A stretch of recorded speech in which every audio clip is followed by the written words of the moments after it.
Welcome to the lesson that will demonstrate how to share your Photoshop project in a survey. So you're going to want to go ahead and open up the survey, and now you need to get your project. So go ahead and go to your Google Drive. I'm going in as if I'm an 8th grader, so I'll go into my 8th grade folder. I did create a Photoshop folder, and in that folder I have my project and the song. I'll go ahead and open up the Photoshop example. You should have already added your copyright friendly song from a previous video, but I'll do a quick demo where you go to Insert, Audio, and the name of it is Song. It was the most recent thing that I added. So I'll go ahead and select Song and hit Select. As you can see, I named it Song in my Photoshop folder. Now that it's been added, you can see that the window popped up for the settings.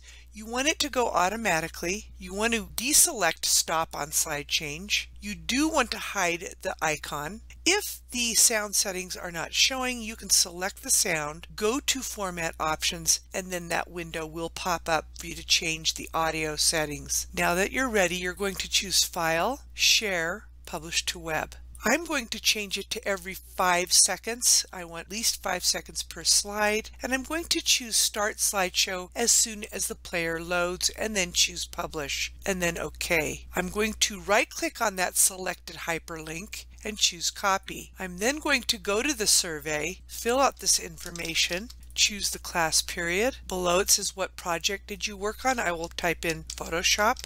And then down below I will right click and choose Paste and then Submit. Do make sure that you have changed the share settings of that Photoshop folder by choosing right click and share. Make sure that it's viewable, that it's public, because if not, then I'm going to go and look at your work and not be able to see it, and it causes issues. This concludes the session on how to get your link to your presentation in the Google survey so that you can be graded. Until next time, you have a wonderful day.